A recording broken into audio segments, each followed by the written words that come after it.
Oui, c'est bien comme ça, chacun son tour. Moi, c'est Charles, le garçon qui... Remarquez, on ne peut pas me louper, je suis le seul garçon du groupe. Ça fait un peu comme dans la basse-cour, mais je vous assure que c'est pas facile. Non, non, croyez-moi. J'avoue que je me suis senti un peu obligé de sortir chercher de la nourriture pour le groupe.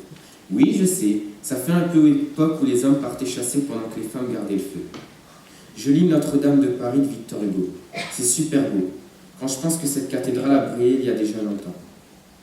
Quasimodo me fait vraiment de la peine. Si beau à l'intérieur et si laid à l'extérieur. Il ne faut vraiment pas se fier aux apparences. Ça donne un peu d'espoir pour l'humanité.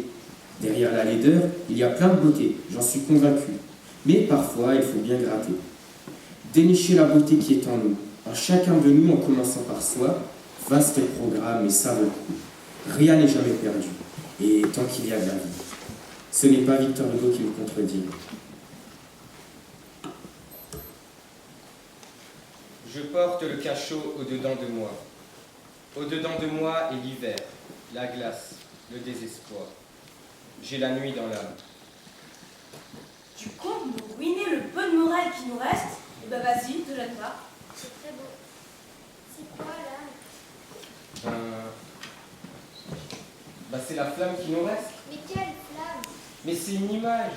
Victor Hugo, c'est beau, mais c'est triste. Pas du tout, je trouve que c'est une écriture magnifique et pleine d'espoir. J'ai la nuit dans l'âme, en moi et l'hiver et la glace. Tu trouves de l'espoir, toi, là-dedans? Parfaitement. Hugo laisse toujours des portes ouvertes. Il nous dit qu'après la nuit, il y a le jour qui se lève. Et qu'après l'hiver, il y a le printemps et sa force de vie.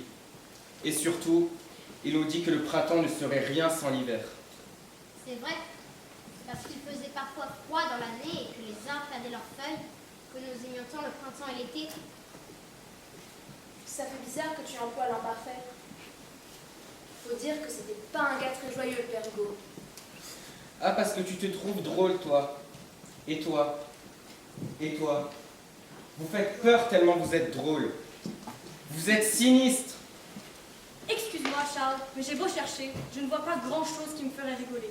Maintenant, si tu veux, tu peux toujours essayer de me faire des blagues, mais je te garantis pas que ça me fasse rire.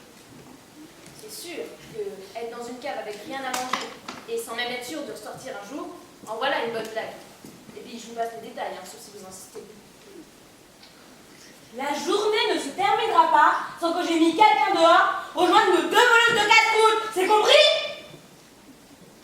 Attends, je vais te citer du Hugo, ça va te calmer un petit peu. Il s'aperçut qu'il y avait autre chose dans le monde que les spéculations et les bassesses. Que l'homme avait besoin d'affection. Que la vie sans tendresse et sans amour n'était qu'un rouage sec, criard et déchirant. Alors, qu'en penses-tu? Et il dit aussi, les petites choses viennent au bout des grandes. Et ça veut dire quoi, ça? Qu'aucune tâche n'est irréalisable, que tout est à notre portée. C'est vrai, alors on va pouvoir rentrer à la maison et revoir mes parents?